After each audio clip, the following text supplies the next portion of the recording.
invited the party to game. I will join you in Minecraft. Minecraft. Okay. So, probably not gonna get any viewers, so let's just go ahead and start this up. Yeah, I'm gonna put it on, or have it broken down into like 15-minute videos and put it on, YouTube also. Oh, YouTube, yeah, I gotcha.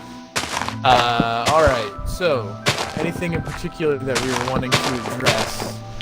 Like, I know you're wanting to, specifically address people who are curious about the game and potential new players, I think, at first. So... Yeah, definitely, like... Or people that have never heard of it, even. Because it's a raucous good time. It's ready enjoyable. Also, if you haven't heard of D&D, fuck you, get out from under your rock. Don't act like you weren't. But it's cool. It's safe from the light of the sun under here. But no, Zach is right. It is a very, very good time. It's weird. It's hard to explain until you really try it. Really, one of the things that I enjoy the most about it is it's an experience that's completely subjective to the group of players that are playing the game, and it really shifts and adapts to like the spirit and attitudes of the people who are playing it. Like you can have a game that's essentially like, I mean, like some of the better games that I've played have been like books or movies where there's like an element of drama or hilarity more often than not. There's something funny going on because that's just how I roll. If this game that we're involved in right now ever gets rolling, oh my goodness, with the two bards. Oh yeah. I am so sorry for my bard. I can't say it enough. I am sorry. You're probably gonna hate her. Me too. I grew up in poverty, so I'm terrified of it now. So I look down on poor people. I can use one word to describe my character. Just diva. It is gonna be awful. In a great way. Chance will really appreciate that. He likes people that are method actors, so he will dig it. I have so many seeds. I'm about to make some pickaxes from this work table. You know, I can't say this isn't like one of my put together thoughts on D&D, but I do totally agree with it from different role-playing games I've played in. Like, it's a really weird experience and hard to explain that, like, all of these things you go through in-game are real to you and the other players around the table, but at the same time they're fake because, like, it's all taking place in your mind, but you all remember them like they really happened. People have done some really interesting experiments in terms of psychology with, I remember there was a show on Sci-Fi for a while that simulated a post-apocalyptic event and world, and these people that were in it were completely cut off from the outside world with the exception of the cameraman and staff. And they had like emergency medical on hand, but those were all out of sight. Yeah, So I watched that. It was really good. I can't remember what it was called, but all those experiences and those things became real to those people that were in them. So it was, and you know, at the same time, they knew that it was an experiment, and they knew that, but it's still there's an element of reality that comes with it. But it's weird having that, like, this happen, like, you see this happening to your character, like, you see it as that first-person view from your character, but then you're also like, oh, I watched this happen like it was a movie or something. Yeah. The heartbreak when a character that you really like gets killed, even if it's just an NPC or... Yeah. Although I've had a really low rate of character death because I'm a coward. I tend to run if things get really nasty. A lot of people will keep fighting, and I'm like, nah, bro, I'm out. See ya.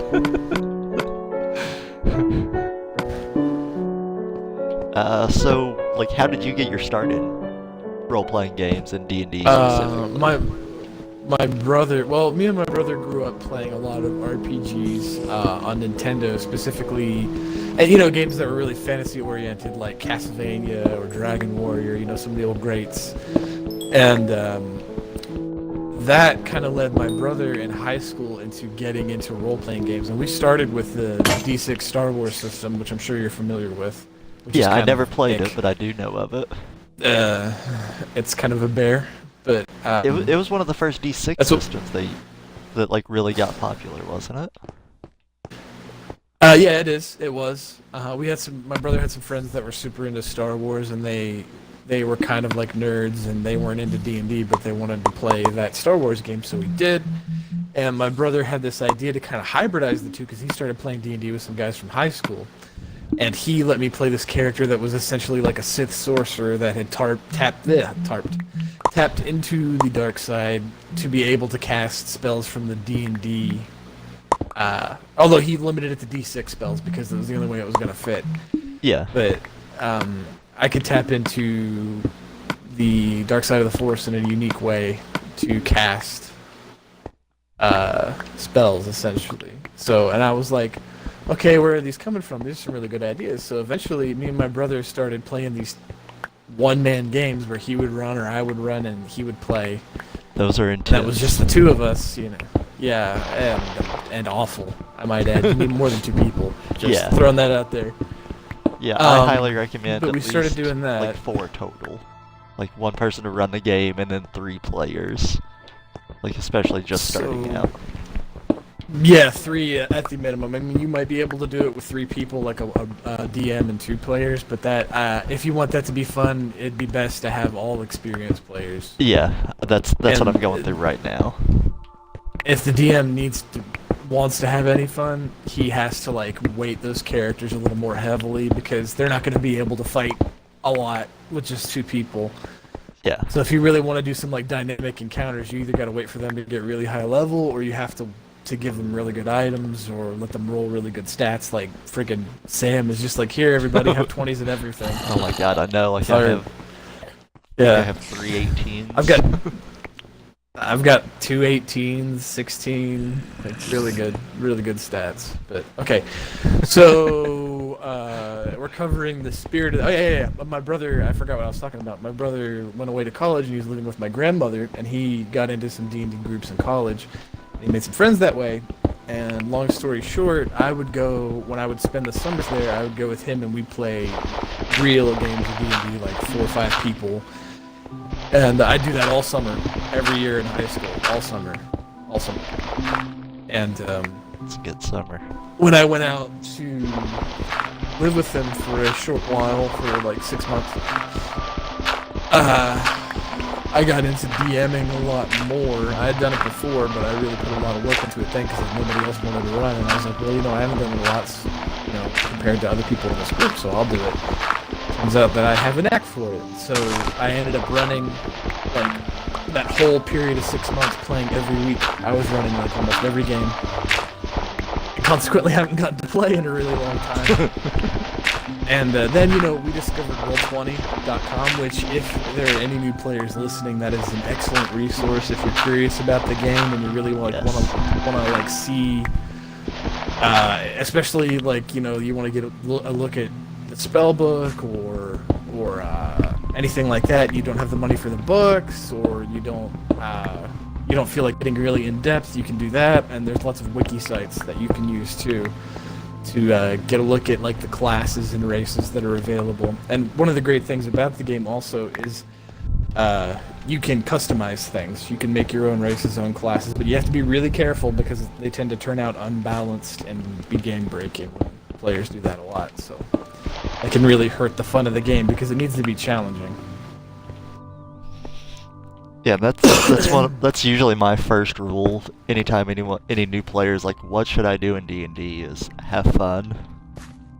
You're there playing a game. Enjoy yourself. Don't worry about the meta. Don't worry if you're gonna be super powerful. Play someone you're gonna enjoy. Yeah. So there's all kinds of different classes with different focuses. So whatever looks the most fun, and a lot of those classes can be versatile. Like you're playing that's played RPGs before. why in the world two of the same? And, You're breaking up a little. A party that just seems. Oh, am I? Yeah, How's that? Is that better? much better. Okay, just an internet lag spike there. Anybody that's playing any or has played any RPGs of any sort is probably wondering why would you put two of the same classes in a party? That just seems like it's inefficient. But the great thing about bards is they're so universal. I mean, so versatile, universally versatile. Yeah. You could have a whole party full of bards because I mean they can fight, they can do a little fighting, do a little magic, do a little Skill do a little monkey. thievery, a little skill monkey. Yeah, they can heal even, though not Yeah. nearly as good as a druid or a cleric, or like even a ranger, I think. But I don't know though. I got healing word online, and I can be like bonus action heal, baby. That's what I'm talking about. I have cure wound, like cure. I think it's cure light Yeah, wounds. Is that the so- first one? Between the two of us, we're making up for a lack of a cleric. Yeah. And someone. That's running just cure paladin. wounds in fifth. Yeah. That's Yeah, right. Marty's running a paladin. Yeah, he's Yeah. running a Goliath retribution paladin, Right. or a. Yeah, I think like the vengeance is one of their things they can specialize in. Bards also have specializations that cover all of those. So if you want to be a melee bard, you can specialize in that. If you want to be a spell bard, you can specialize in that. If you want to be a skill bard, you can specialize in that. There's several specializations for skill bards, like jesters or lore guys, lots of stuff. I have like a total anus load of coal. I'm gonna make some torches. Give me. Uno momento. I find that crafting bench. So let's just go ahead and start there for anyone new, like character classes. Okay. I'm trying to find my player's handbook. So in what respect are we talking here? Are we talking like ease of adaptation and use, or There it is. most basic? I didn't mean to do that. I just made another crafting bench. Crap. We're crafting a lot. Very crafty. Yeah, swifty. So like, what I mean is, if someone's just starting out playing D&D, they sit down with their DM or they sit down by themselves, break out the Dungeon Master, or not Dungeon Master's Guide, but Player's Guide, and then look at it, and as I'm sure you've seen and heard many times before, just kind of go, and you see that look of overwhelmed on their face. Or like you remember Waffle and Kush when they started playing. Yeah. Like they were just like, what? There's so much. Especially Kush had to like go through everything because there's so much. It just overwhelmed them. Oh, Yeah, creeper. so like usually you're Sprint. Oh. Usually the first thing you're gonna do is you pick your race and your class. That way you know what you're getting into. That's where I usually start anyways. Like even before I roll stats, I like to know like my race and class.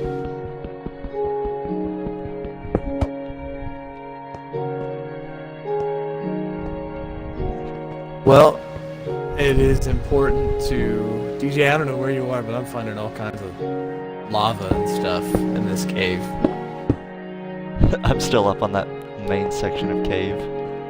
And if you're wondering why we're playing Minecraft while talking Dungeons and Dragons, is because I stream off of my Xbox. And you have to have a game running while you're streaming. And also, Minecraft is good timey medieval fun times, and so is D&D. That too. Somehow we'll make this So work. I think I went in the wrong cave. That's what I did. There's a witch out here, some skeleton, and some rags. Okay, But yeah, racing class. So Yeah. I did. Okay, racing class. racing class. We're just really excitable So- about Dungeons and Dragons, so we will be jumping all over the place. It's true, and me and DJ have been playing for I mean, with me, it's like 15, 16 years, maybe more than that, like close to 20 years. And Yeah, EJ, I think, is even longer, so there's a lot of knowledge between, so we're gonna just be flying all over the place. Yeah, I guess I should jump back a little bit before we get into like actually like sitting down and starting your D&D game and making that first character. It's like you heard how Zach got into D&D. Like I started when I was, God, I was really young, like maybe 11 or 12. And on the summers, Yeah, that that's about the age I was. Yeah. when one of my uncles Yes, would come sir. in to visit, he was a big gamer. Like I believe he lived in Florida and played everything from like Shadowrun to Dungeons and Dragons at the time. So like anytime he would come in, whatever game he was playing, like he would be like, "Hey, you want to sit down and make a character for D&D and we'll play a game, or Shadowrun, we'll play a game." Heroes Unlimited. That's an important thing to. It's an important thing to point out about these kinds of games is D&D is a gateway drug. You're gonna be playing them all if you start. Just fair warning. And you should. It's great. It is. It's good There's to a game experience for these different everybody. rule sets. It's true. If you like sci-fi, there's a game for that. You like fantasy, there's a game for that. You like mutants, whatever. I mean, anything. You like anime, there's a whole rule set just for anime games. Like, if you can believe it. I think I kind of got Zach hooked on one of those, and I absolutely love the game. Well, I'm not really like a big anime fan. Like, I like some anime, you know, but I'm not like a diehard fan. But that system is really awesome in the ability that it has to create unique characters, and it's more. One thing about D&D is like your attacks are all based on your equipment or your knowledge of magic or this or that or the other, and in this rule set called Big Eyes Small Mouth, which is kind of hilarious, I know, but in that rule set, your attacks are completely unique to that character. They can be whatever you want, and I mean, character creation. The one downside is character creation is super involved, time consuming. So that's the downside, but if you're willing to sit through it, it really works out. But anyway, we're talking about D&D. Yeah, back to D&D. But yeah, between me and Zach, you probably do have like a good 30 years of role-playing and D&D experience. And sometime, if this takes off and we keep doing this, we should get Marty in here because he's got about 50 years experience. He's a goofy Cajun who made the acquaintance of. He's the one playing the Goliath Paladin, but yeah, and Marty is a goofy individual, and he's got his own spin on things, and he's comes from a Cajun background, which is entertaining because it's fun to listen to him talk. His accent's not real strong, but it's there a little bit.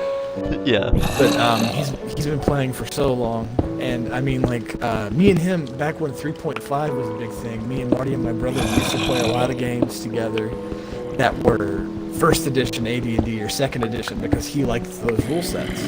Yeah. And and I would encourage people, you know, if you really get into the game, you should look into those little rule sets. Just stay away from fourth, because it's poop. But those older rule sets are really interesting, and you can kind of see the evolution of the game that way too. I mean, I've played since second edition was new. Oh. So it's you almost killed me with your pickaxe. My bad. Thank you for that.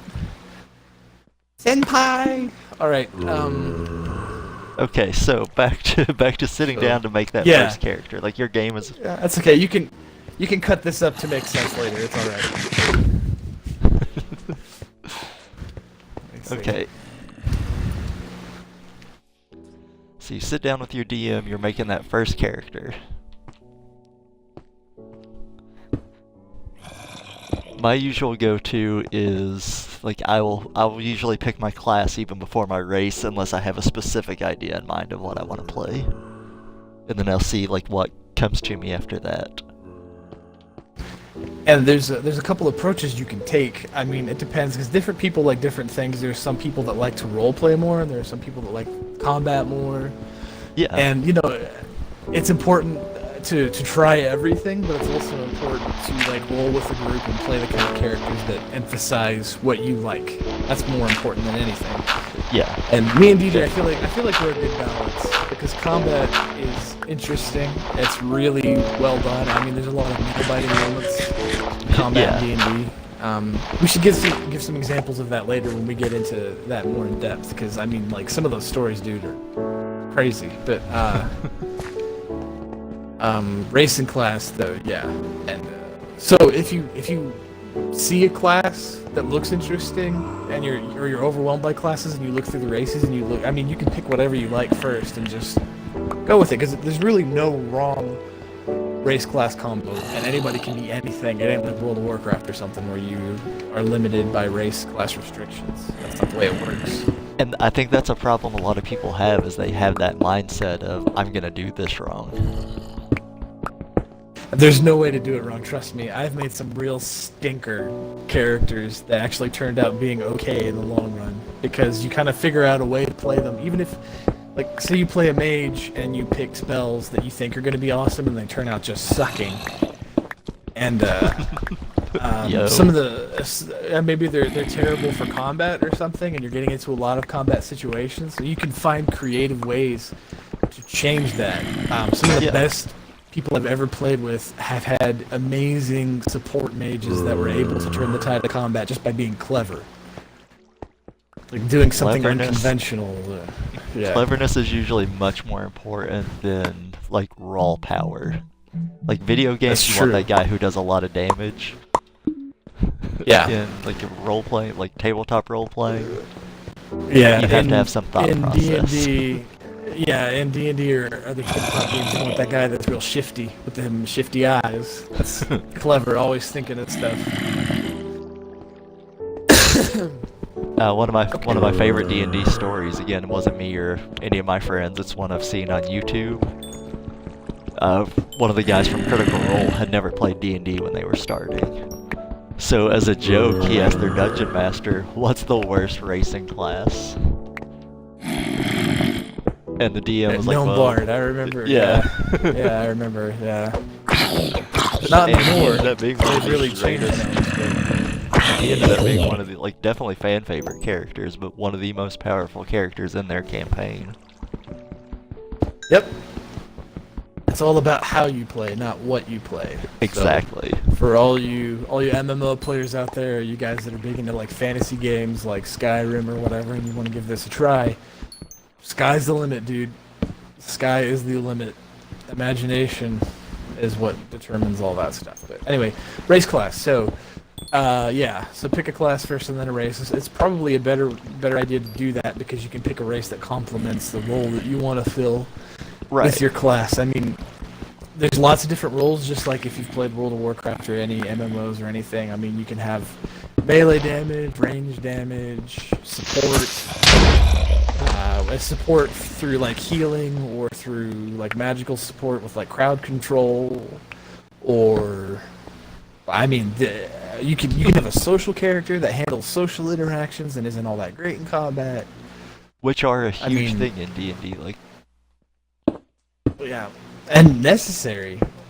Yeah. Because if you have a party full of barbarians, and then you, like, need to talk to somebody important for the plot, and they just want to enough talk, smash everything, then, you know, eventually they're going to bite off more than they can chew. Yes, and that's another weird one, like, a lot of video gamers will not be used to, or social interactions in D&D are huge. Like, you can talk your way out of combat a lot of times. Yeah, combat is not always the answer at all. I mean, you can talk your way out, you can sneak your way out, you can bluff. And okay, so we're talking about character creation. So let's go over some of the available races, then maybe we can whet some people's appetites. I don't know. Let's kind of over jumping. I'm trying to stay on. Yeah, like, it's hard, I'm trying it's to really stay hard on to point. stay I'm on like topic. catching myself. Yeah, because there's so much. There's so much. I'm jumping all over the place. I know. I'm trying. I am too. So.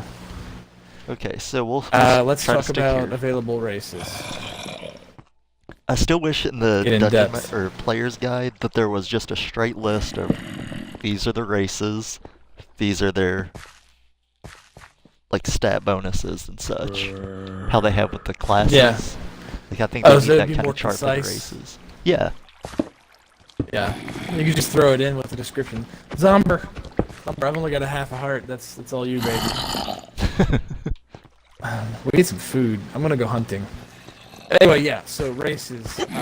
Where is he? I don't see him. He's down below. Creeper, go boom. There's the hole in the front yard now. God, there's a witch somewhere in here too. If we're gonna tunnel, we should tunnel down. We're kind of distracted between Minecraft and D&D, so we're not really. It's bad news. Okay, so races, available races. How do you want to organize this? You want to go? Let's do in terms of familiarity, like stuff that you will probably have seen before from movies, pop culture, other sci-fi, fantasy, whatever. Yeah, that'll more than likely just be the straight up races that everyone knows are dwarf, elf. What's next? Human, obviously. Yeah. And there are different sub-races of all these. We'll get into that in a little bit as well. And even halfling, like Lord of the Rings, everyone knows halflings. Yeah. Well, halflings are different from hobbits. How hobbits are short and kind of round with the hairy feet, and halflings are small and thin and just kind of like small, quick people. Although their attitudes and their cultures are very similar. So there's that. So essentially, they're hobbits in spirit. They just look different a little bit. Right. But, halflings. What else we got? Gnomes are kind of known it from World of Warcraft. Gnomes, they're just so different. They're pretty well represented. Well, they're well represented. Represented in spirit, like rock gnomes are anyway, with the love of tinkering. Yeah. And the intellect. Gnomes are smart, but there's several different kinds that vary. So there's that, and then so people are familiar with orcs, and half-orc is a playable race as well. Yeah. And as you might figure, they're very strong, hot-tempered individuals. So. And I've been saying it for a while. A lot of people laugh at me, but games don't necessarily have to be adult-oriented. But if you are an adult, you will understand quickly that one of the most random things that happens in D&D is that people have sex with everything. I hate to say it, but half-elves, dragonborn. Yeah. Oh, you mean within the game world? Yeah. I mean, there's half everything. Like, some players too, though, will just be like, "What's that? I want to bang it." Like that's their goal. But usually that's not the case. You might get one of them weirdos in your party, but it takes all kinds of fruit to make fruit cups, so don't judge. Like if it is a problem with your game, like talk to the DM and that player and be like, "Hey, this is just getting weird. Can we curb the weird?" Yeah, I've had to get to a point where it was really off-putting. Oh, I just got shot in the face. Speaking of adult material. Giggity. That's all my stuff. Okay, so back to like the general things, like a half-orc is obviously usually a mix of like an orc and a human. Most of the half-orcs are human and... Human and something. Yeah, although I think there's very rare cases where you'd have like a dwarf elf. Like in, I think that's like a first edition thing. Like there's a name for it. I can't remember. But I mean, that's it was really rare. Worst race ever. It got all of the downsides to both races. I think one of the things in this fantasy world that applies to humans and not a lot of other races is that they're, for some reason, able to breed with like a variety of other races, and that's not always the case with those other races. Like I don't think that elves can intermingle with dwarves anymore. Like they changed that. So pretty much half anything is human, essentially. Yeah. I mean, even you could run into NPCs that are half dragon because dragons can shapeshift into human or whatever, and you can end up with them doing this thing.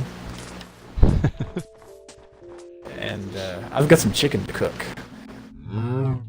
But it's dark out here and it's dangerous. Kill that cat. Stab him. And knight I is should full. make a sword at some point. I have a portable crafting table I've been hauling around with me. All the balls. Okay, so what's your usual go-to? Like, what's your favorite race? Okay, Or, well, there's actually, sorry, different. I was talking about starting with class, and then I'm like, here, races. It's because you're stupid. It's okay. I forgive you. I am. Okay, you want to go with favorite class? Dude, like, that's a loaded question. Like, all of them. It depends on what you want to do. Okay, well, we've already talked about, like, the races a little bit, so we'll stick with that first. Like, what's your usual go-to race? Still a kind of loaded question. It depends on the class. Generally, there are some races that are not bad at anything. They tend to be relatively good at. They may not be as good as some specialized races, but human is a really good one to go to because they get a bonus to all their stats, or conversely, you can sacrifice some of those bonuses to their stats and choose a feat at first level as well, which is a huge deal. And at some point in this, I'm sure we'll talk about feats. Yeah. We're gonna be here all day. But yeah, humans this is gonna be an ongoing incredibly series, versatile. Yeah, humans are incredibly versatile, and in D&D, there's lore, actually like, that's their thing. Is humans are versatile. They're known to survive anywhere. Anywhere, lots of ways, lots of culture. Where you have elves and dwarves, depending on their sub-races, tend to have pretty concrete cultures. And part of the reason for that is because elves and dwarves are less subject to change because they live so long compared to the humans. Humans are short-lived, and elves and dwarves often see them as chaotic or all over the place. You know. We're already getting deep. Yeah, but I mean we're starting to get into like the culture represented in the game and stuff, and that's deep, like you said. But okay, so there's a couple that are my favorites, partially due to attitudes and like the spirit of the race, and like their culture, and utility. And for utility, it's humans. You cannot go wrong making a human character. Like they can do whatever you need them to do, and they can do it well. Yeah. So humans are good. Second, halflings. Holy moly. They get a whole bunch of. They take some penalties because of their small size. They cannot wield large weapons, and normal size weapons like a longsword they have to wield two-handed, and they can only use small or light weapons with one hand. So that's a bit of a thing. But they also get a bonus to their armor class, which is for new players. Your armor class is the difficulty that other things have in hitting you in combat. And that goes for any kind of attack, whether it's if they have to aim to hit you with a melee strike or a bow shot or a spell, armor class makes it harder to hit you. So that's good. Halflings have higher survivability because of that. They can also move through squares that have larger characters. I mean, if you're fighting in a confined space, and you got a bunch of humans all jostling each other, they can't move past each other, but a halfling can just duck right between that human's legs. And so halflings are more versatile in combat. They're able to position better. The dexterity bonus, I mean, that's necessary for a lot of skills, and that will also increase your armor class as well. So halflings have high versatility, high survivability. It makes them really good. Similarly, half-elves, which we forgot to mention, that's a playable race, and that's a really common. They're not super common, but they're out there. Half elves are really good because they have good charisma because of their heritage, their dual heritage. They learn to get along with a variety of people. And charisma, you might be thinking, well, what in the world is that useful for? Unless you want to be a social character, that's just no good. Yeah. Thinking about this, we need to cover the stat system too, which is going to be like, whoa. But so charisma affects your social skills and your ability, but it also represents force of will and if you have a big personality. So somebody with a high charisma is not necessarily really personable. They might just have really strong willpower. Yeah. And that that actually is the stat that serves as a base for spellcasters like bards or sorcerers, because their spells are not learned, they're innate. They just kind of do them through sheer force of will. Like they just kind of learn how to do it on their own. And so it's charisma rather than intelligence that. So charisma can be really important for some classes, but half elves get a bonus to that, and they also get a bonus to languages spoken, which if you're in a heavy role-playing group, that can really be a bonus. You get a bonus language, and you It's get never a bad thing to be able to speak more languages. Uh-huh. And you get proficiencies in 2 bonus skills of your choice, which is huge. Yes. Huge deal. Really huge deal, which is why my bard is a half-elf in this game that me and DJ may be playing here very shortly, because bards can be proficient in any skill. They can choose any 3 to be proficient in, and we'll cover skills at a later date, I'm sure, as well. But bards are very versatile skill-wise. This guy is versatile in like more skills than he's not versatile in, because he's a half-elf. I've just got and I took urchin as a background so I can pick locks and stuff with thieves' tools. So I got like sleight of hand and stealth from that, and then I have like acrobatics, performance, some stuff like persuasion, and some other, like a bunch. I can't even remember them all. It's like a ton of stuff. I know it still sounds overwhelming when you have us trying to break it down for you. It's true. But we'll cover all these constituent parts, like skills and all that. But half-elves are good because they are versatile like a human. They're a little more specialized in the terms of like they're really good with skills, and they're really good social characters, which can be a really big deal. Or they make really good sorcerers, bards, rogues. They can make a really good rogue because not only do they get a charisma bonus, they get a bonus to 2 other stats of their choice, although it's a smaller one. So they have an element of human versatility as well. Also, elves and half-elves have resistances to some forms of enchantment magic, like being put to sleep, things like that. That's another bonus. Yeah. So half-elves are good. If you want to go for outright fun and like quirkiness, half-orcs are fun to play because they tend to be really brash and easily angered, you know, although it's not always the case. And they're not necessarily stupid. It's not the case at all. You could totally make a half-orc wizard who is awesome. Absolutely. Yeah. Again, remember, he can do anything. Yeah, they're not stereotypically stupid. They just tend to be kind of hot-headed and combative. And so they can be fun to play, especially if you want to throw a monkey wrench into the DM's carefully laid role-playing plans by starting fights all the time.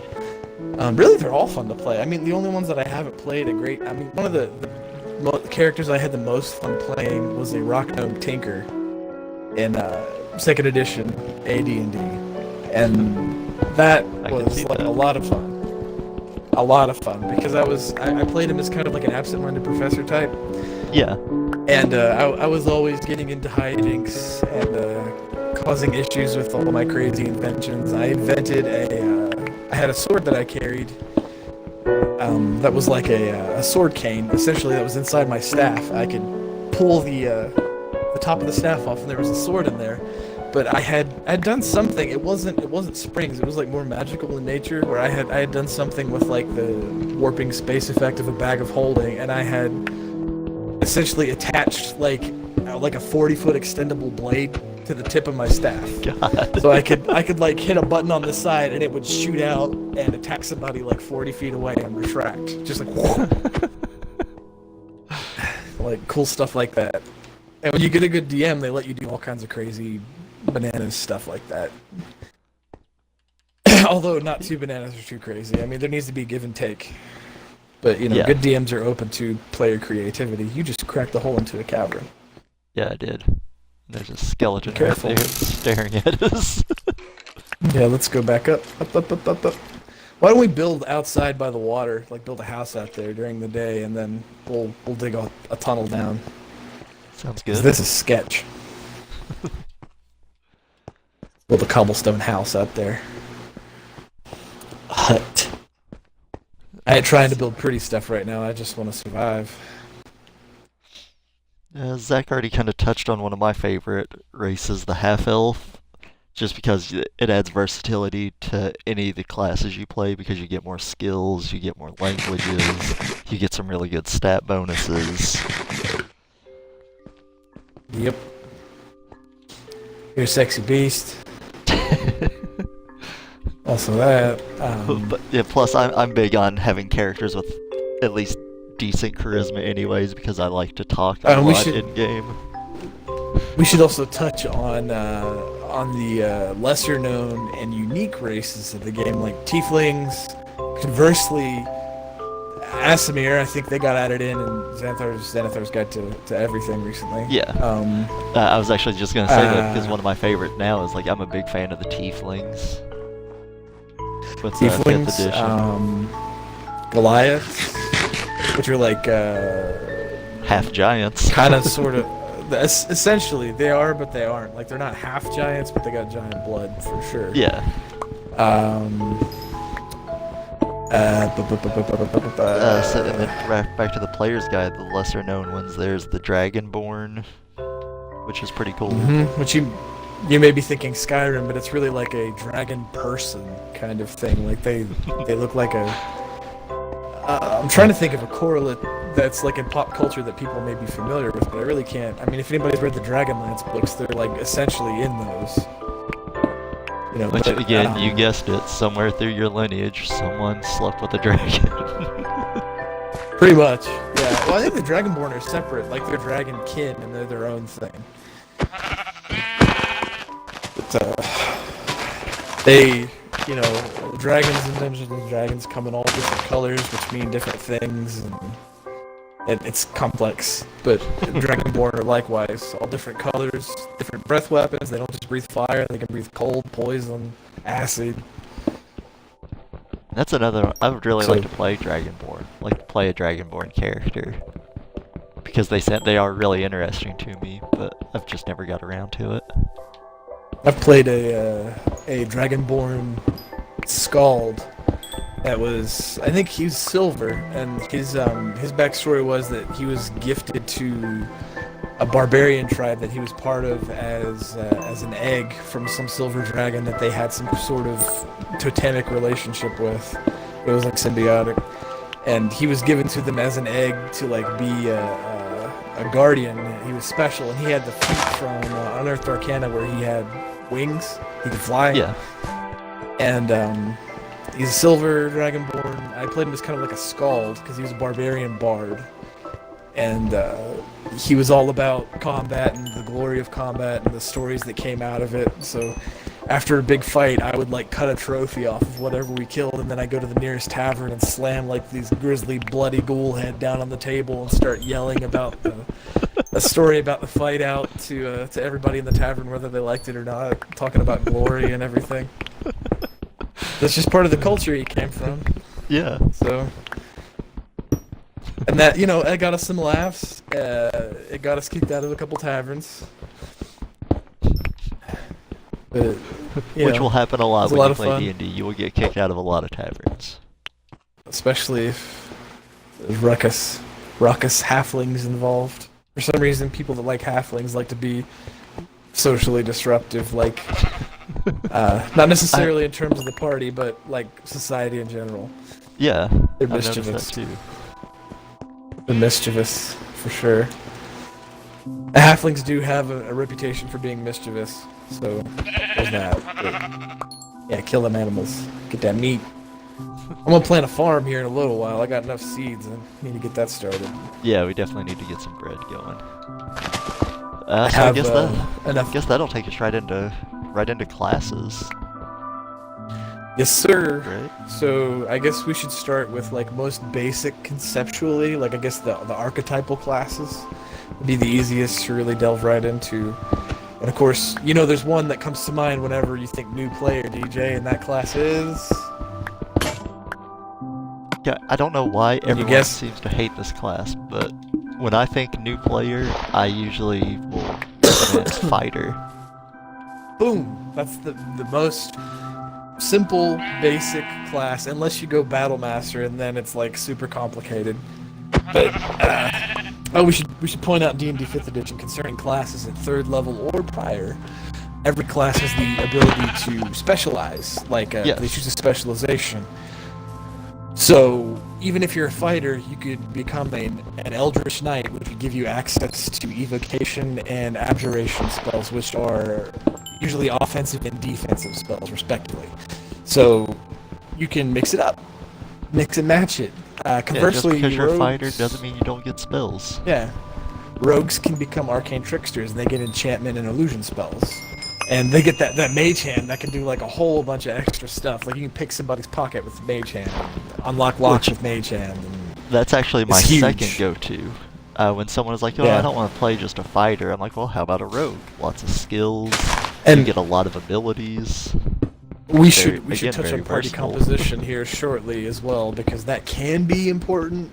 It's not as important because I mean, you can play with a party full of fighters, but somebody's gonna take a spike trap to the face at some point if you do that. But Well, that's one of the cool things about 5th edition is that anyone can really search for traps in 5th edition. Like they took it out Anyone as being can. just a rogue specific thing. anyone can do it, but not everybody's specialized to do it. Right. So you can discover and disarm traps, but You may not it's be the good to best have- at it. well, and a lot of really experienced DMs or people that have been doing it for a while tend to put hidden stuff in dungeons too. So it's good to have somebody that's good at finding stuff, and somebody that's good at disarming traps or unlocking doors, and that's all typically rogue skills. Although, if different backgrounds can also influence your skills, and we'll get into that later too, I'm Yeah. sure. So you could have a fighter who is an urchin, an orphan on the streets who learned to survive, doing whatever it takes, and he knows how to pick locks because of his time spent on the street.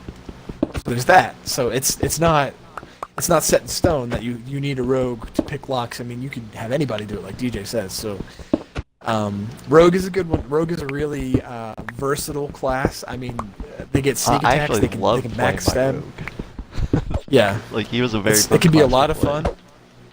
It can be a lot of fun. Rogues are really, really a lot of fun. Fighters can be a lot of fun too. Some of the stuff Battle Masters can do is insane. Like, And like the way I try to basically break it down. Yeah. Oh, sorry. Go ahead. No. You go ahead. I was gonna say the Battle Masters can control combat. Like they can move people. They can hinder or help allies and all kinds of crazy stuff with combat maneuvers.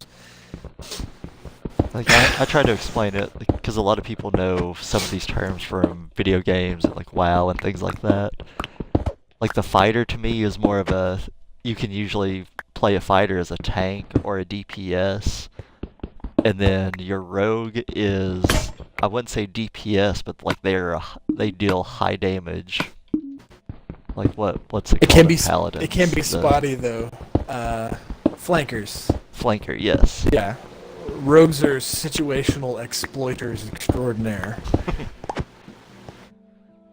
Basically, fighters are fight good, like get good scrub, like fight good, be the best fighter you can, and rogues are like, why fight good when you can fight smart, exploit Yeah. weaknesses, and yeah.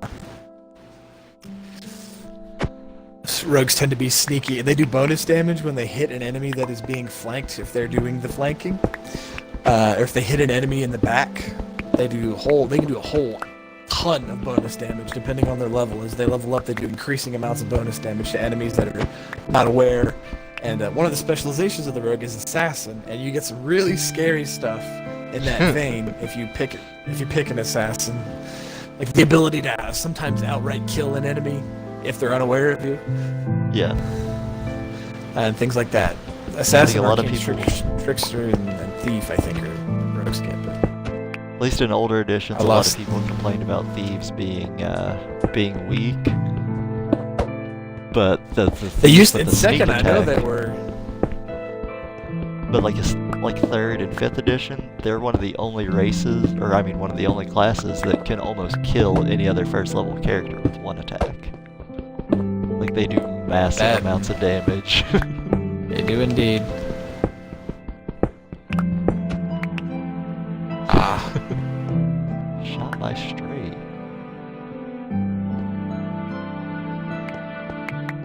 That about graffiti. Yeah.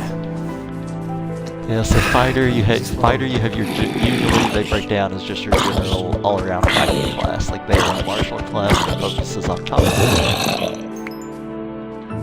If you want to get into, well, you have your archetypal characters, or your combat characters are fighters or barbarians, which are a bit different, but they can roll with it. In fact, they're even more combat focused than fighters are. Yeah. So you have fighters, barbarians, skill classes, and bards. Bards fit everywhere. Literally, they go anywhere. That's why me and Zach love bards. Yeah, because they really can help fill out a party. And they're also great at support, no matter what role they're fulfilling. So I really like bards. But so there's for skill characters, bards are one of the best, and then you have rogues, skill and utility. For like damage, utility, and some flexibility, rangers, rogues, monks. A lot of classes do fall into different, like multiple categories because they, like we've been trying to say, like you really can do anything with any class and race. As far as magic is concerned, the simplest class to probably play like caster is probably sorcerer. Yeah. Because wizards can... It's more complicated because they have to memorize their spells, and they have to pick their spells. And, excuse me. Or warlock might be... Although warlocks are so hybridy, they might be classified as a bit more complicated. Actually, even though their spell casting is simpler, it's they really shine at their best when they're multi-class, so that kind of separates them from being easy to play, I suppose. But so let's talk about that one real fast. Like that's one that's at least for me when I first opened the book and saw all the classes. Like, why are there 3 different spell classes? Like spellcasters. Like, how do they really break down? Like, why do they need the 3 different ones? Well, that is a heck of a question to cover.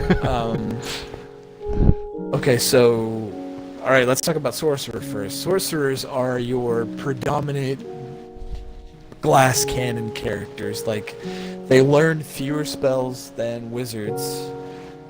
Their casting is charisma based, but they can cast more spells per day than wizards. They still cast more spells per day than wizards, I think, don't they?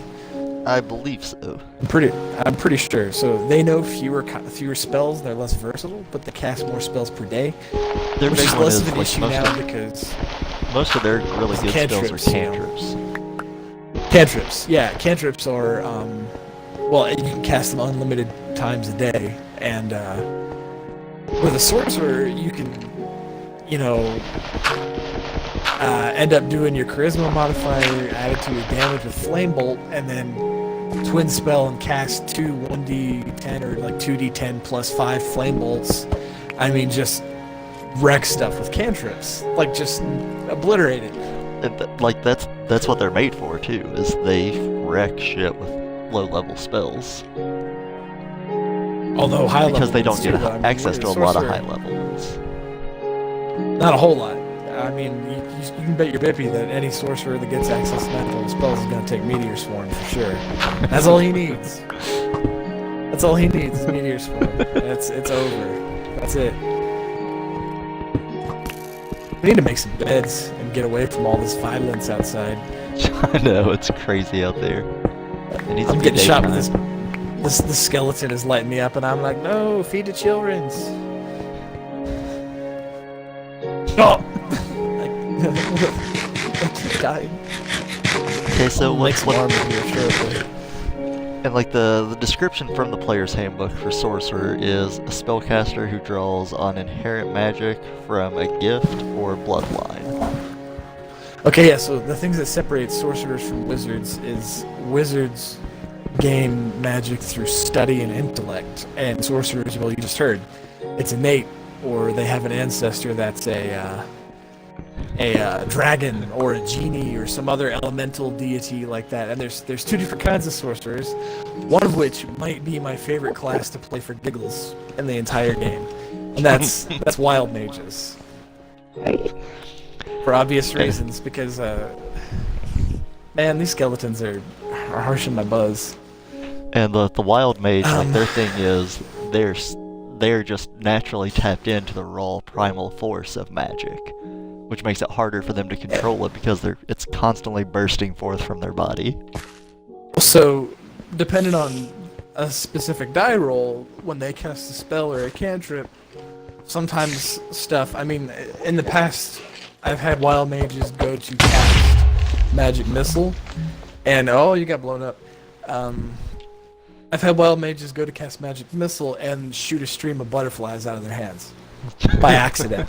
Or I had one guy go to cast color spray, which is a first level crowd control spell, and he struck somebody with a meteor because he rolled really good on the table. So I mean, it's, you know, and he didn't mean to kill that guy. He didn't want to kill that guy, but he did. But he did. He threw a meteor at him by accident and turned the dude into paste. So wild mages, I would say that they're probably for advanced players only, but they add a real. I mean, and by advanced players, I mean like once you feel like you're fairly comfortable with the game. That's what I would wait till then to play one. But they are. And even then, I recommend hilarious. talking about it, really talking it over with your dungeon master, and like let them know what you're expecting out of it. Especially if they're like me, I would probably, because I can't help myself, put special stipulations on the chances for wild surges and have, like, you know, I would work all kinds of stuff into the story and interactions with that character where the chaoticness of their magic kind of affects their interactions with other people as well. Well, because if not, you just have a pretty pointless, like, just a bland character if you don't really play up that wild magic aspect. Yeah, so that really becomes part of the character, and that's one of the few classes where that aspect of your character really affects who they are as a person, not just what they can do. Yeah. There's a few other classes that are like that, but that's one of the biggest because it has an effect on their day-to-day life. Okay, so wizards. You can try to make a simple color spray and ended up dropping a meteor on someone. Or shooting a stream of bubbles. I've had that happen before. That's particularly enjoyable. Where the heck is our... I'm going to build up on that body of water with the chest and table, and I can't... Oh, hang on, I think I see it. Yeah, color sprays is deadly, apparently, but, Yeah, and you already heard, like, Zach was saying the wizard learns magic through intense study, and they're just very intellect-based. What makes wizards really good and really dangerous, some of the best players I've ever had played wizards, they have the ability to specialize in the school of magic, and that gives them different benefits based on their specialization, and it also prohibits them from casting from the opposing school. But, for example, evocators, which are the big boom spells, like fireball or evocation spells, evocators can create shaped blasts with their big boom area of effect spells that create hollows of safety for their buddies, so you don't have to worry about blowing up your group with a fireball. They can create a hollow spot around that guy, around your buddy, and just blow up the baddies. Or abjurers. Abjuration's all defensive magic for the most part.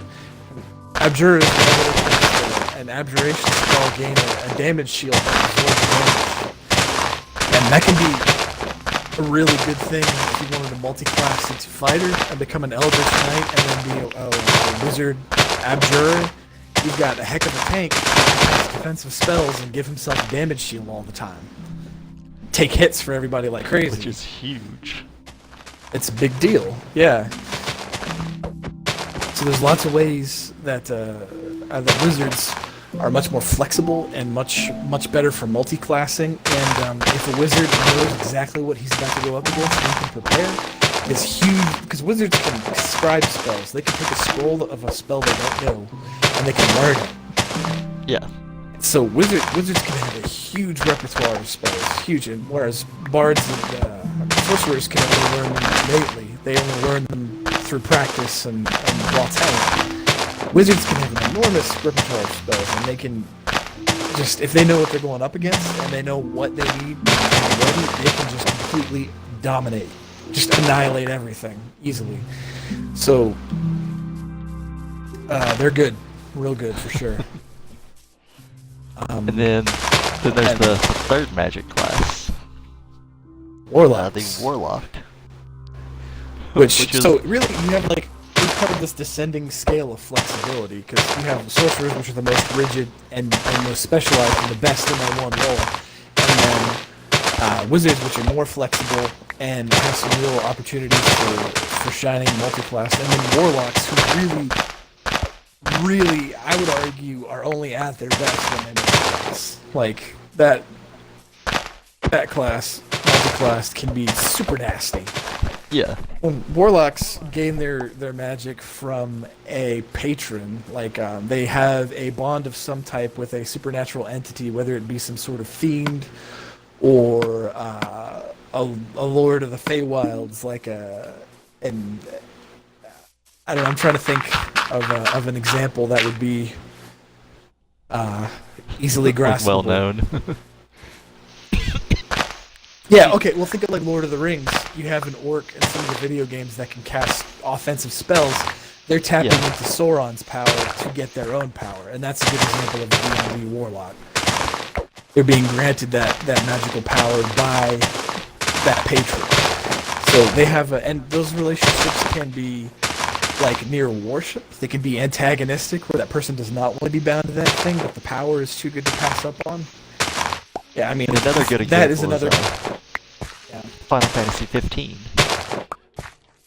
How everyone gets their, like, what is it, Noctis, and then the movie they made for it, Kingsblade, like they all draw their magic power, like to be able to teleport to their weapons from the king. There you go.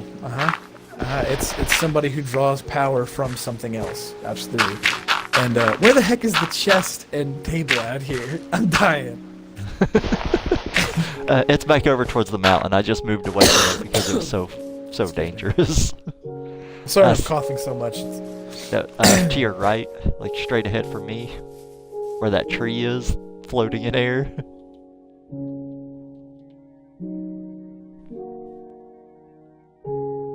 LOL, what?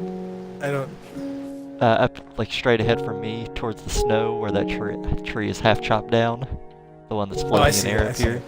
That's basically you go up to that tree and make a right to the mountain, and you should see it. It's towards this mountain. I see the spire over here of the little... Yeah. Yeah. Okay, yeah, this is the home body of water. Gotcha. I still don't see it, but I recognize the area. Anyways, yeah, warlocks they can cast less. They have way more specialized spells, depending on the path that they follow. And they can cast those few spells that they have just... some of them they can just cast at will, like whenever they want.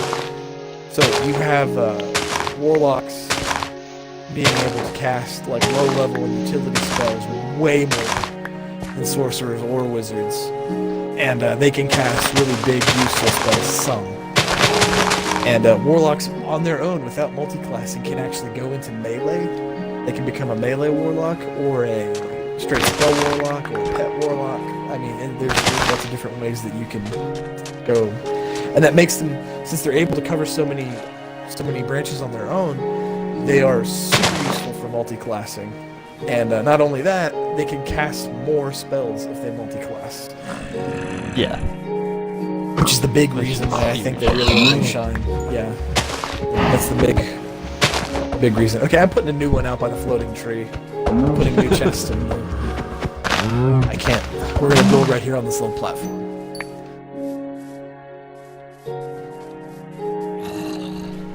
I can't even. So that covers the three big casters. Okay, that covers the 3 arcane casters. Another very important caster, which is Oh, slowly divine. becoming one of my favorite classes, is the cleric. Everyone out there, no matter what game you play, respect your healer. Respect your healer. Respect your healer, which could be lots of different people. Could be a warlock, could be a bard, could be a druid. Yeah. So let's talk about divine spellcasters, which would be. Are we gonna include paladins and rangers in this? I don't think paladins. I don't think they're technically. Oh, they Arcane. cast, yeah. I know they cast. I don't think they even put them in with arcane or divine though. They're kind of their own thing, I suppose. Yeah. What you doing? Okay, that's enough. That's enough. I'm keeping this platform intact for a house, boy. What you breaking my balls? I'm making it symmetrical. Well, okay. Good for you. The OCD. Breaking my balls. Dude, when I was building that ship on the other game, like that, I was like, must be perfect. It took me like 2 days. Anywho, so your 2 main.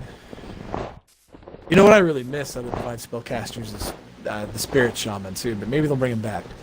But, I've heard they're doing work on shamans, like to make them their own class. Okay. Again. The 2 main divine spellcasters are druids and clerics. Druids derive their power from nature, and they get their magic from nature, whereas clerics get their power and spells from whatever deity they follow. And if you're not familiar with D&D at all, there's like a whole huge pantheon. I mean, if anybody's ever played EverQuest, and you could like choose gods in that one, you can do that in D&D too, or you can be agnostic. It doesn't really matter. I'd even let somebody play an agnostic cleric if they wanted, and they could just say that they draw their power from faith of some sort. I don't know. It's not really important matter, what you have faith in, just that you have faith. It's just that you have faith. Thank you for that, Stephen King. So, yeah, like clerics, typically, one thing that sets divine and arcane spellcasters apart is divine spellcasters generally can wear much heavier armor. Clerics can wear plate if they want. Well, really anybody can wear anything if you take the right feats, but clerics start out being proficient with heavy armor. So they can wear. I think druids can do medium, I believe. Yeah, I believe light. druids can. Ooh, no, druid.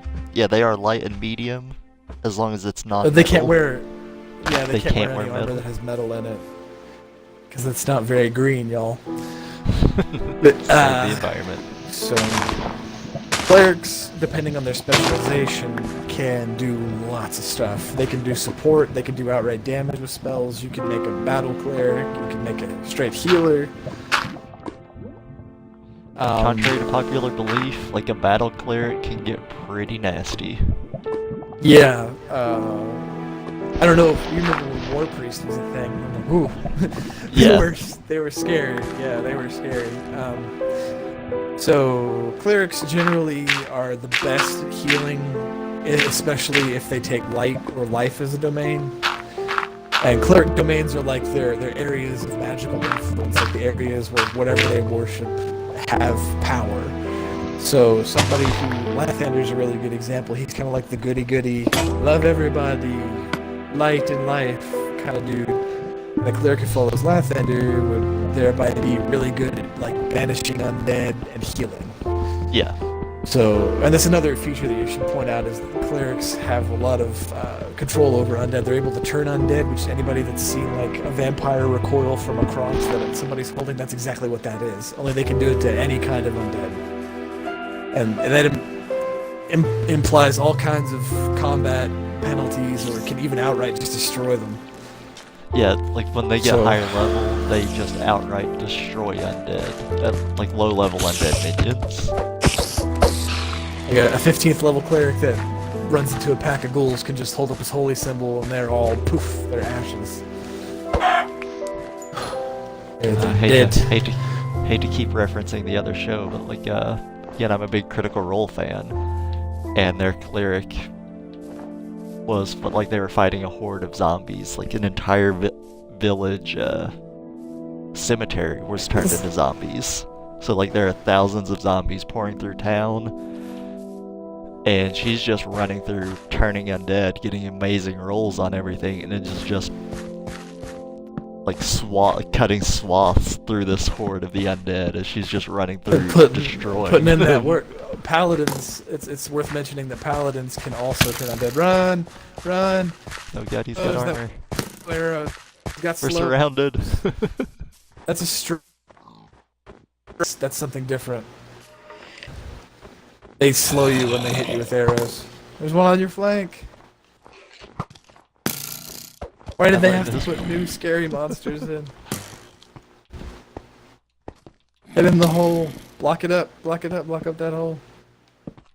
Okay, we're safe. We shall wait till day. But now I can talk. Hooray. Yeah, so we were talking about clerics. Turning undead paladins can also turn undead, though not nearly as well. And then you have druids, and they tend to have, their spell list tends to be more crowd control than offensive. They're not as good at healing, although they can heal. And they're better at it than bards or rangers or paladins. Although paladins are pretty good at it. But so druids also get the ability, for those World of Warcraft players out there, you'll be very familiar with this. They can wild shape, which is kind of where World of Warcraft stole it from, because they've been doing that since like the 70s. Yeah, you're gonna see a lot of things if you're not familiar with D&D. If you play like World of Warcraft, and you're like, they stole that from World of Warcraft. I'm like, nope, sorry. The other way around. Reverse is true. Yeah, other way around. So they can wild shape, and it's not limited to a specific creature. It's just limited by the level of that creature in relation to the level of the druid. So they can turn into whatever, and they can even specialize in wild shaping, and they can still cast spells while they're wild shaped, or take the forms of elementals or bigger, like more crazy creatures. Like eventually you could have a level 20 wild shaped druid could turn into dragons, I think. Yes. Yes, they can. Yeah, so I mean, you can really go bananas with that. And druids tend to be really, really versatile as well. Like, they can fill a lot of roles, because they can wild shape into an animal that can do a lot of different stuff as well. So there's that. Or they could be like a fury, like a spellcasting focused druid, I think is the other one. Yeah, they're really... Because they do get some high-level spells. They do, and they can really do some damage or do some really cool utility stuff with some of those. So, yeah, that's druid, and then you have ranger, which is like the ranger is to druid, as paladin is to cleric, kind of. Rangers get some nature magic. Yeah, they're definitely a secondary focus on magic, though.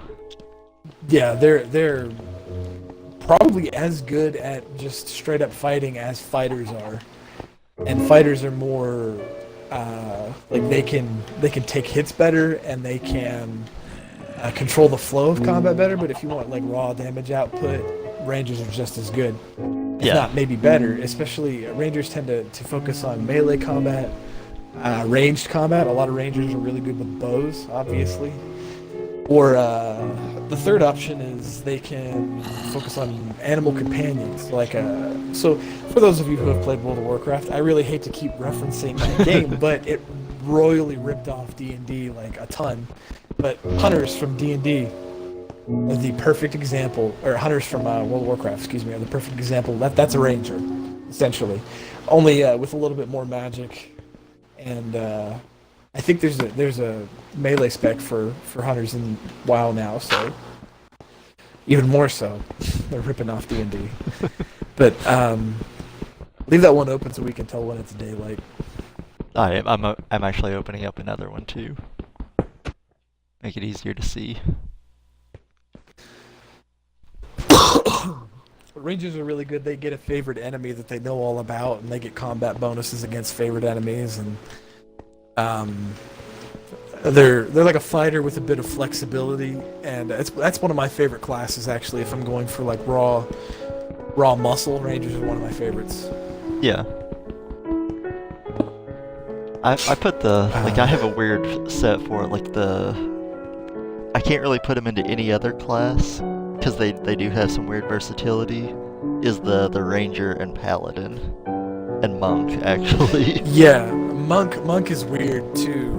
Now, monks have the potential at high level to do staggering amounts of damage. Staggering. Monks are fast. They can like run on water and crazy stuff, and they become like immune to poison. Can't they like meditate and heal fast? Heal now too, and they can. Yeah, I think mend when they do a short rest, like when they rest, they heal twice the amount of. Because monks. I haven't really. Because monks. I haven't looked at 5th edition monks a whole lot because I haven't played one really. Because I heard that I think they're kind of like a little bit underpowered at the moment at low levels. At high levels, they're doing like freaking D12s with a punch. So yeah, like they're really slow. Like they start out kind of underpowered, and then just from the little I've read through, around level 5 or 6, like there's a huge curve of, holy shit, I'm doing like 1d12 damage plus my strength or dexterity. Yep. And bashing this zombie with a wood block. The paladin is one I think a lot of people get wrong because of WoW. Like they go into it with different expectations. Yeah, because it's very different from WoW's paladin, but the concept still stolen from D&D. Yeah. Like, Jason from CBS, like, he wanted to play a paladin, and, like, he was thinking, like, World of Warcraft paladin that's gonna be phenomenal at everything, like, top-tier spellcaster, awesome fighter. Healer, awesome, yeah, amazing fighter, the best tank, and, like, no. They do things their own way, but they're kind of, like, good at everything, but they're not the best, yeah. Yeah, they're kind of like secondary at everything except destroying unholy things. Undead, undead and fiends. Like they annihilate that stuff. Yeah. And one of the players they get a little bit of everything. They're more they're more spellicious than rangers are. They're more fighty than clerics, but less fighty than fighters. Like I'm running a game with 2 of my friends. That's the two main games Zach and I were talking about. It's fun. Shout out in case what one of them it watches could be. the video. Yeah. Hi Scott. But like one of them is a fighter and the other is a paladin. And the fighter is doing a respectable like 1d10 plus ability modifier damage. And the paladin just is laying waste to everything, doing like 1d10 plus 2d6 to undead. Well, that's because of smite. Paladins have the ability to sacrifice their spells to smite stuff instead. If you have so many spells per day you can cast as a paladin, you can be like, well, I don't want to cast the spells. I want to use that energy to channel holy energy into my attacks and do bonus damage, and you can. And it's a lot of that's bonus one of the damage. ways. Yeah, you can like totally. It does radiant damage, which I think a lot of undead are weak to. So it's gonna do like time and a half, I think, or they get a roll an additional die or something like that. I can't remember how that works exactly. I think it's when you multiply smite like they take creature, double. You add 2d8 to your damage. And if you smite it's 2d6, and if you smite an undead creature, it's 2d8.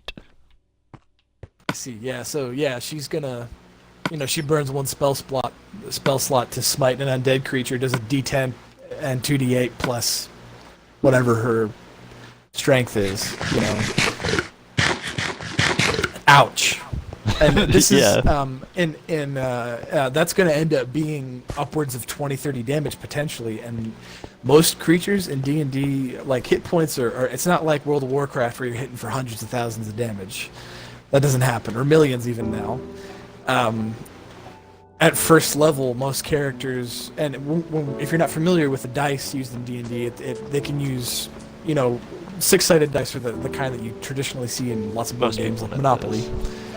Yeah, but the dice in D&D are anywhere from, I think it's 4, 6, 8, 10, 12, and 20 side dice are all in the game. And obviously, the larger dice have potential for higher damage. And different classes have what's called different hit dice. Like fighters get D10s, which means that they have a potential for more hit points than, say, a sorcerer who has D6s for hit dice. And that really adds up over time. As you level up, that really adds up a lot. It's crazy how much difference there is between a D6 and a D10.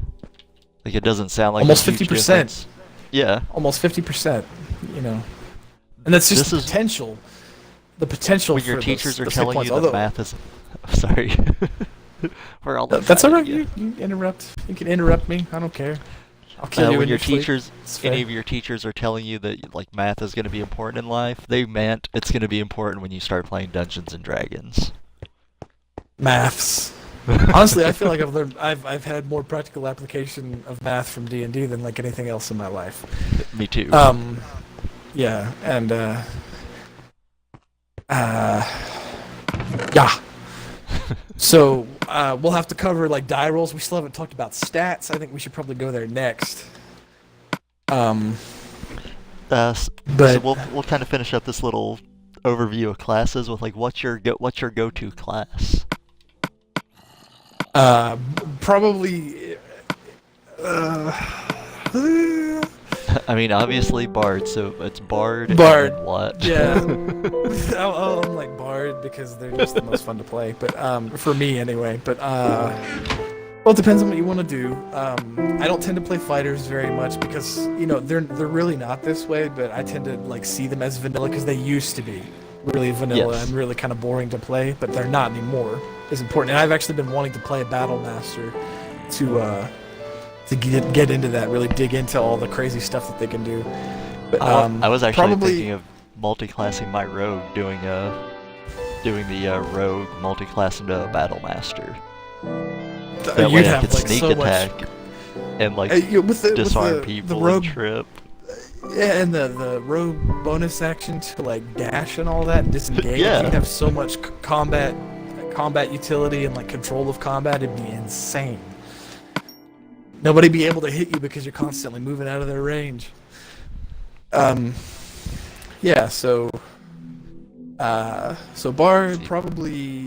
I tend not to play a lot of wizards because honestly I'm not the kind of person that likes to think about it that much. Wizards have to always be considering what could be coming and what they want to be able to do at this point or that point. It's too much to manage for me. I don't dig that. But people who are super detail oriented may want to play wizard. For straight melee, I like barbarians because they're tanky mofos. They're tanky. Barbarians take less damage from everything. And playing a damage. Yeah, and playing a berserker is just fun because you can literally go like frothing at the mouth if you choose berserker over totemic warrior. Although people always choose totemic warrior because the bear totem resists, which this conversation is just for me and DJ right now. All those people listening are like, what? But the bear totem resists give you resistance to friggin' everything. And you're resistant to everything but psychic damage. Yeah, so literally every type of damage but psychic in the game they take half from when they're raging. So I like berserkers because I do too, you can attack like 4 or 5 times sometimes in a round and do huge amounts of bonus damage and all kinds of fun stuff when you're just like frothing at the mouth insane. And I think it's more fun to roleplay that too because you could play them a lot of different ways. Like they could be somebody who just works themselves into that frenzy, or you remember like that barbarian bard I was going to make for your game or barbarian warlock, excuse me, that I was going to make for your game that went into a rage because of all the stuff that had happened to him, and because of the thing that he was in contact with, he was able to go into a supernatural rage and become a killing machine. Yeah. Yeah, it's fun. Barbarian, and for like, if I want to do outright spells, it's wild mage, wild sorcerer every time. Every time. See, Every time. mine, honestly, again, obviously, favorite is Bard. I've always been a huge Bard fan, even when they were awful in the earlier editions. Well, they're fun to play. They're really fun to roleplay because bards tend to. I mean, depending on your school specialization. I mean, there's. Right now, I'm playing a blade, which is like they're all about flashy combat and feats of weapon skill, and they entertain by like knife juggling. It's not just music and things like that. They do knife juggling and sword swallowing and things like that. Or you could do like a jester. I mean, and the opportunities for hilarity there are self-explanatory. You know, like it's just crazy. But go ahead, DJ, before I so really interrupt. If I'm doing like a melee class, honestly now I think I would go rogue over fighter. I had such a good time playing him and really enjoyed all the abilities. Versatility. Yeah. But that's once again that's something that would make rogues probably better suited to players that are at least fairly comfortable with like the concepts of the game. Like you can play one as a beginning player. But if it's like your first character, it may be a little overwhelming at times. Any spellcaster may be overwhelming because you got to get into spell lists and spells and know what they all do. And the more versatile a character is, the more reading you have to do. Yeah, which for me and DJ, we can like skim this stuff and learn it in 5 minutes because we've been doing it since we were kids. You know, but for somebody new, it's It is a lot if you to got take in, friends that are. Yeah, don't be afraid to reach out to the community either. Like, ask questions on forums or get into the wikis and stuff like that because people will tell you. I mean, it's generally a pretty friendly group of people. It really is, which is weird for such a big, large community. Yep. And There's just a straight Reddit. There's tons spellcaster of... for me. Oh, sorry. Go ahead. Oh, my bad. I was gonna say there's tons of Reddit mega threads that are super awesome for learning about this stuff. Yeah. So there's that too. But go ahead, DJ. Straight spellcaster. I'm honestly a cleric fan. Like I've really fallen in love with them in 5th edition. Well, I don't even consider them as part of if I'm gonna do design, I'm doing wood because I love the versatility and wild shape is just too fun not to take for me. And like me, like if I when I do clerics and I'm 5. I do focus on healing with them, so that's one of the things they're best at. So I really go hardcore healing. It's not World. Advantage. We keep mentioning World of Warcraft because it is a really close correlate to this game, but you don't necessarily need a healer or a tank. Right. Like it's possible for everybody to be able to completely fend for themselves.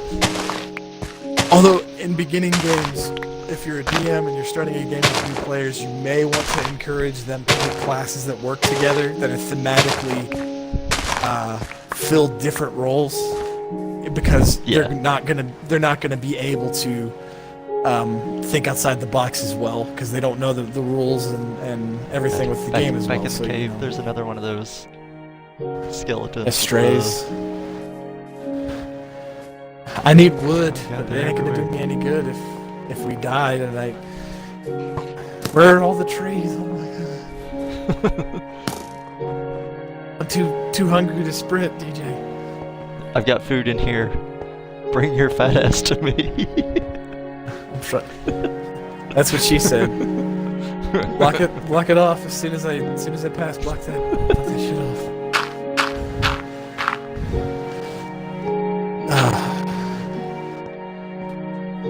Alright, so what do you think? Do you want to go ahead and call it there for the day? Like we'll definitely come back and talk more next week. Next time. Yeah, I think you're gonna have quite a bit of editing to do because we've been talking for quite a while.